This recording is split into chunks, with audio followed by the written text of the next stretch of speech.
In fact, I still remember my dad telling me that the person sitting next to him in the theater where he saw Terminator 2 had no idea what the first movie was about. My dad said he had never heard anyone gasp that loudly in his life when the scene in the hallway with the flower and the gun happened. You are aware that the T-1000 is very bad, but you would never guess that the T-800 is good. I often think about that and wish I had had the same experience as man. This is the moment that makes Terminator 2 more than just a follow-up, it's also a rare psychological change that will surprise you. After the smoke from the guns clears, secret facts start to come out that are even more shocking than the twist itself. In reality, mirrors and twin sisters were used to make the CGI scenes. Dyson's death was based on real-life cases of stress. The movie almost got an X grade because it has so much violence. Today, we're going to show you what goes on behind the scenes of Terminator 2 1991.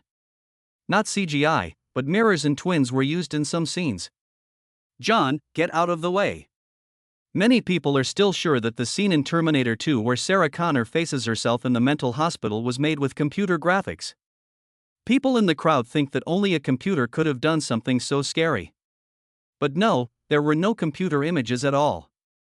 Leslie Hamilton, Linda Hamilton's twin sister, was stood behind the mirror. What's interesting is that there was no mirror at all. The two sisters stood facing each other in the same real place. They copied each other's every move and look almost perfectly.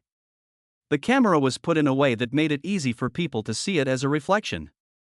Cameron even did this trick again in a different scene where the T-1000 kept acting like Sarah. There is no CGI and no hard post-production. Just two real people in the same outfits, and every shot was carefully planned. This wasn't just a way to save money, even though CGI was very expensive and not very useful at the time. It's proof of an old way of making movies that you don't see very often these days. Do it by hand first if you can fool the eye with real work. And maybe that's why the scene is still powerful today. 19. There is an alien Easter egg hidden in the steel plant. When the chase goes into the steel plant at the end of Terminator 2, the action is so fast-paced that most people only notice the T-1000 in the big crashes. But if you take your time and look at the background, you'll notice something that feels very clear. There are curved lines that look like a spine, rough, wet metal blocks, and surfaces that feel both mechanical and organic when lit by industrial lights. Those who have seen Aliens in 1986 will feel that way right away. This is Aliens' world. And it's not a mistake. James Cameron directed more than just Terminator 2. He also helped make Aliens look the way it does. There is a lot of visual DNA from the xenomorph space stations in T2's steel factory. It's full of cold industrial tools that feel alive and huge buildings that don't care about people. There is no official answer from Cameron, but the production designers said that they took that feeling from another movie on purpose. Not to brag, but as a slight nod to people who are paying attention. 18. The scene of Dyson's death was based on real events. You probably remember that moment when the alarms went off in the smoke-filled room. Miles Dyson leans against the wall with blood running through his shirt. He is holding the detonator with shaky hands and his breath sounds like short, uneven gasps that make people naturally hold their breath. This scene is scary not because it's sad, but because it seems so real. Dyson doesn't die like in the movie. Every second, his body betrays him. He has trouble breathing, a broken voice, and his awareness flickers because his lungs don't work right. James Cameron based the scene on real responses of seriously injured patients, especially those with chest injuries and breathing problems, which is why it feels so real. He did not want Dyson's death to be beautiful so that it would feel real and uncomfortable for the viewers. Joe Morton had a great understanding of this. Before he started shooting, he looked at medical records and videos of people who were dying to get a key idea. People who are very close to dying often lose control of their speech and breathing. The most painful part is seeing them fight to stay conscious. In this scene, Morton doesn't show any expression. Heavy breathing and drifting eyes are what he lets his body do. Words are cut off in the middle of a sentence, and it's this lack of stagecraft that makes the scene one of the most human and memorable in Terminator 2. 17. Terminator 2's music, a few beats at the beginning let you know you're in the world of Terminator. That heavy, cold mechanical sound doesn't just start the movie, it makes you feel like you can't get away from it. Brad Fiedel came back for Terminator 2 and did something that didn't seem doable. He took one of the most famous movie songs and made it better. In T1, a lot of raw, almost soulless computer sounds were used. In T2, Fidel made the music bigger, denser, and more intense. The action rhythms work like a machine with terrifying accuracy, and the haunting tunes that keep playing make you think of the end of the world is near. When you listen to the score, you can picture molten steel tank wheels slamming into the ground and a future falling apart every second. The theme for the T-1000 is especially scary, cold, slick, and heartless. Terminator 2's main theme, on the other hand, has a tragic grandeur and is both a warning and a feeling of fate. The record even made it to number 70 on the Billboard charts, which wasn't often done for movie music at the time. The movie was also memorable because it used rock music at the right times. Bad to the Bone, which viewers already know, takes on a whole new tone when paired with Arnold's T-800. It's funny and fits perfectly. Then there's Guns N' Roses' You Could Be Mine, which is angry and rebellious and gave Terminator 2 the wild energy it needed. It's so important that it's hard to picture the movie without it. 16 almost got an X rating because of the violence. No one would have thought that Terminator 2 could have failed at the box office with just one mistake. The movie almost got an X rating. In the early 1990s, the MPAA had very strict rules about violent material, and T2 kept going right up to the line. The first cut had too many pictures that were thought to be too much. The T-1000 kills people in a cold and straight way. The arm turning into a blade, the head and neck impalements, and Sarah Connor's intense nuclear nightmare scenes all added up to an experience that the MPAA thought was too intense for AR grade. It was very clear that you had to cut or get an X. Having an X grade at that time was almost a death sentence for a business. A lot of theaters wouldn't show it, the press wouldn't run ads for it, and most people couldn't see it. James Cameron did not choose to fight. The editing rhythm was changed, some of the most violent parts were cut down, and the amount of blood was limited while still keeping the danger level high. Because of this, Terminator 2 kept its R grade, but it was a very close call. With a few more frames, the past of the movie theater business could have gone in a whole different direction. 15. You may remember the scene where the T-800 goes out of the armory with a minigun slung over his shoulder. He moves slowly, as if the metal wasn't heavy at all. Being there with Arnold and the size of the guns he was holding made that scene stand out. The truth is that a lot of the guns in Terminator 2 were not made to standard sizes. He is over 6 feet tall and has shoulders and arms that are as wide as tree stumps. There was no longer any danger in real guns when they were put in his hands because they looked so small. On the screen, that wasn't okay. The props team did something very Cameron to fix this. The guns were made bigger. They worked with experts on guns to make sure that the grips, barrels, and mounts on each weapon were the right size for the T-800. The M134 minigun was already very big, but when it was put on Arnold, it was changed even more to make it look even bigger and scarier, like it belonged on the killing machine. 14. Arnold, high on drugs and holding the famous gun. People who have seen Terminator 2 often talk about the scene where the T-800 rides a motorbike while spinning a shotgun to reload it. It looks like something that could only be done by a machine. But there was a lot of sweat and real pain behind that machine-like spin. The gun that was used was a Winchester Model 1887, which wasn't meant to be used with one hand, let alone spun while riding a Harley. It was heavy. The way it worked was stiff. It was even harder to handle with the big trigger loop that was added to help the flip. Schwarzenegger kept getting into trouble while practicing this scene. The metal lever on the shotgun kept hitting his fingers, leaving bruises and swells that were easy to see. He finally had to wear a padded glove so that he could keep training without hurting his hands. Still, they practiced the move for weeks before it was smooth enough to film. To keep people from getting hurt, the team had to use a lighter version of the shotgun for some takes. The flip is only shown for a short time, but it became one of the most famous scenes in action movie history. A Terminator fully understanding how to use its weapon and its surroundings. 13. Robert Patrick couldn't sit down because the T-1000 outfit was too tight. We are going to look at the character T-1000. The costume is what gives this figure a cold, sleek look. A strange thing, though, was that Robert Patrick, who played the T-1000, could not sit down while wearing the suit. The tailor made Robert Patrick's outfit fit him as well as possible. The directors wanted the T-1000 to look nice and sharp, like a machine, with no extra or bulky parts. In this outfit, he didn't look like a police officer, he looked like liquid metal that had been shaped into a person. This meant that Patrick could not sit down once the suit was closed and zipped up. It was also very hard to bend over. In between takes, he couldn't sit in a chair. Instead, he had to lean against a special frame to take a short break and relax. Even though it was painful, the suit did its job of making the T-1000 look like a perfect machine that could not be stopped. The scene in Nuclear Nightmare was very true to life.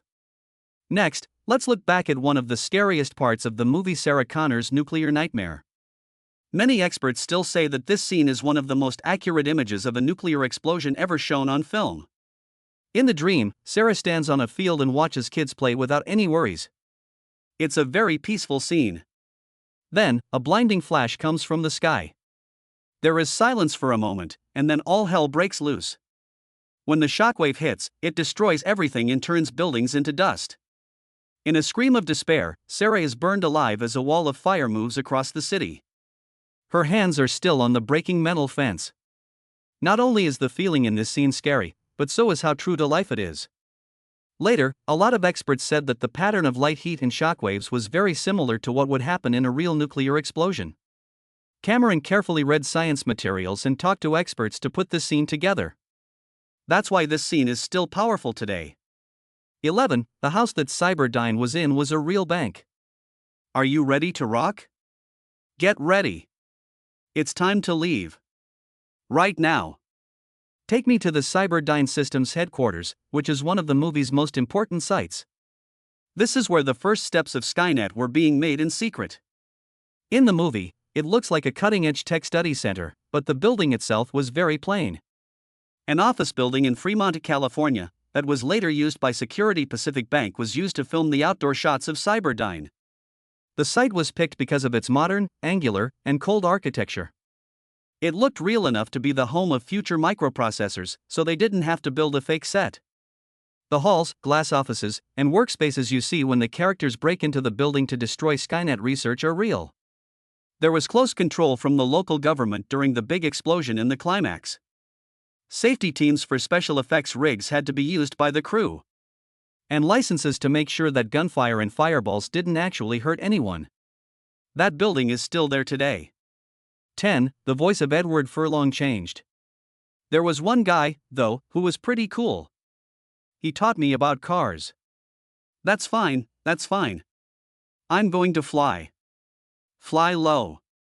It was when Edward Furlong was 13 years old that he was cast as John Connor. But, like a lot of teens, his body was still changing. That meant that his voice broke while the album was being made. Furlong's voice was clearly different in early and later scenes because the movie was shot over a period of months. Sometimes it was teary and more childlike, and other times it was deeper and more like an adult's.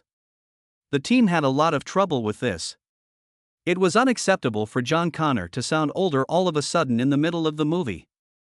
The directors had Furlong record a lot of lines again after the movie was finished to fix this.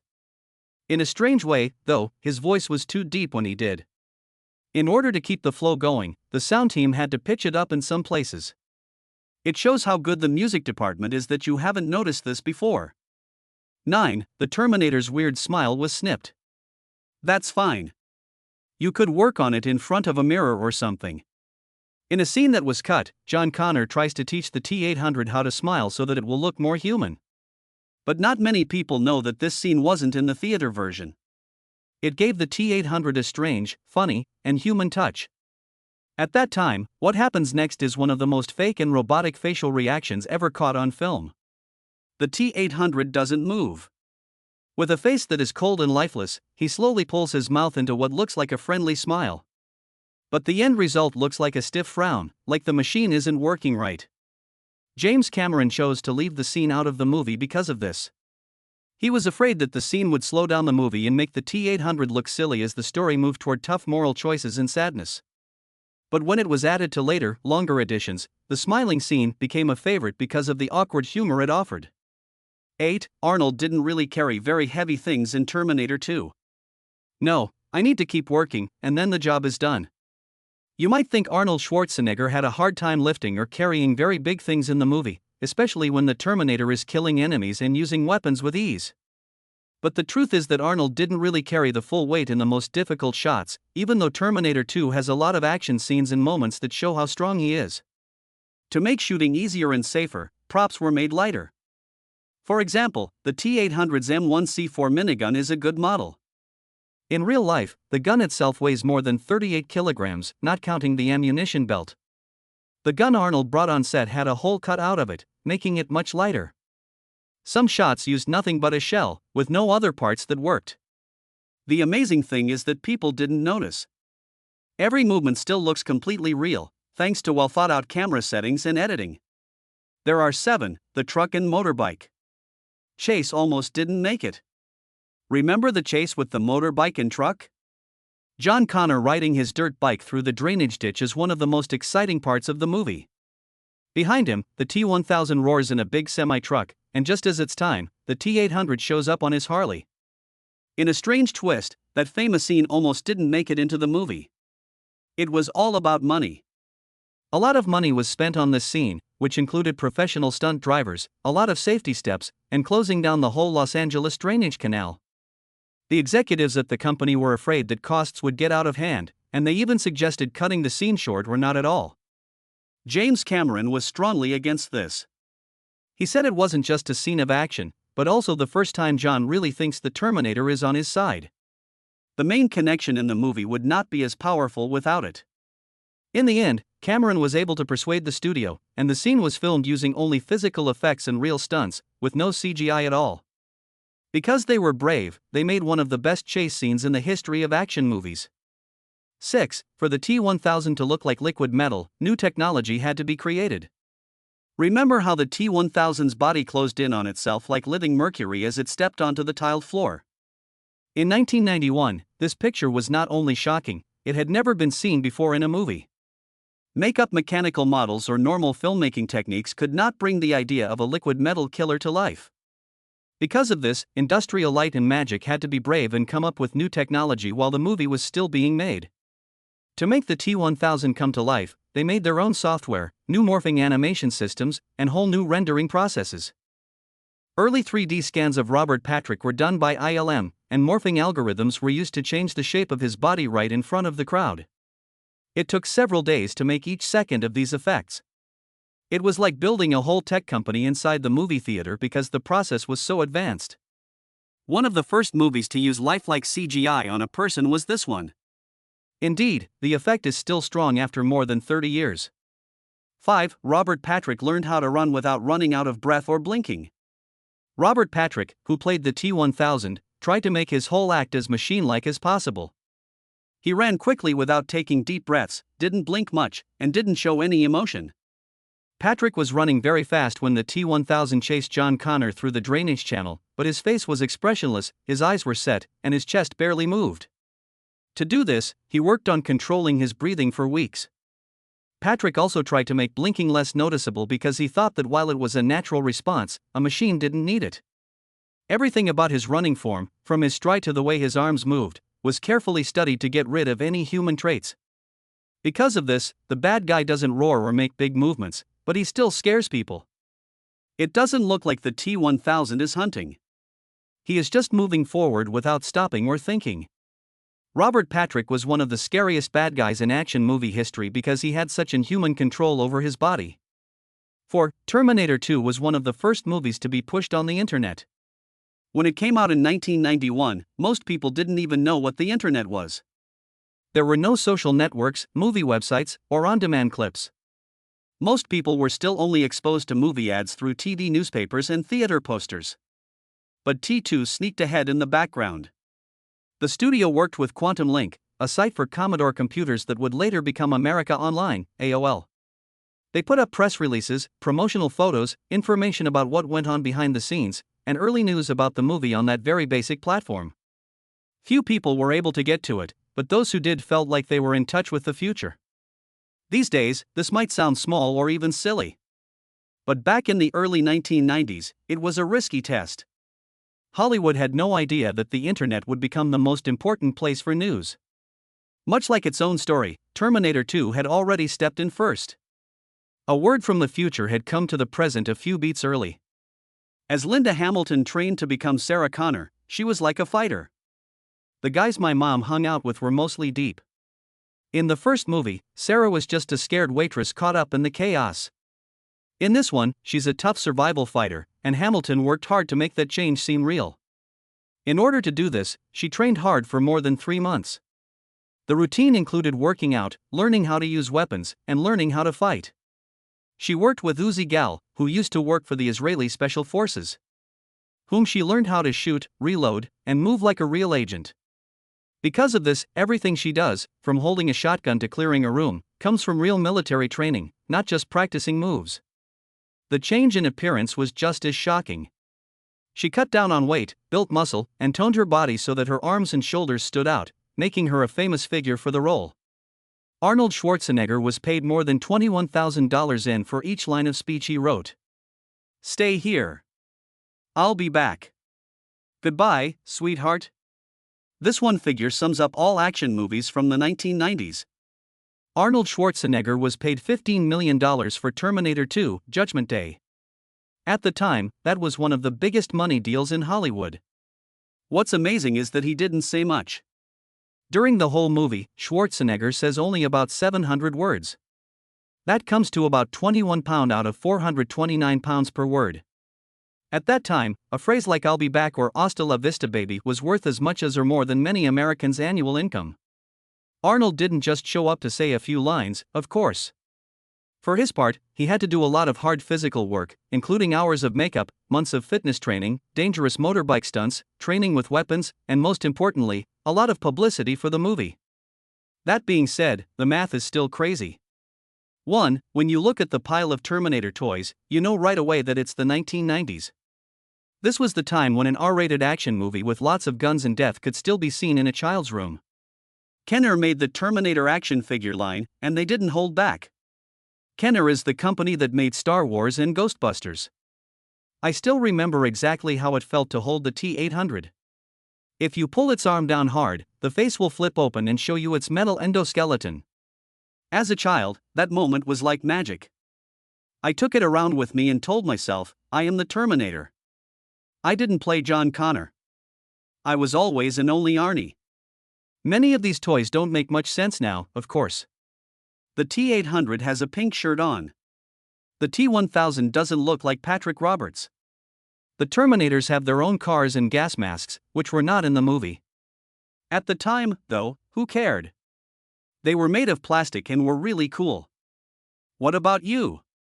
What is your favorite scene from Terminator 2, 1991? Leave a note, and don't forget to like, subscribe, and turn on the notification bell if you want to see more deleted scenes from the golden age of Hollywood. You'll be shocked at what Hollywood has kept from you for many years.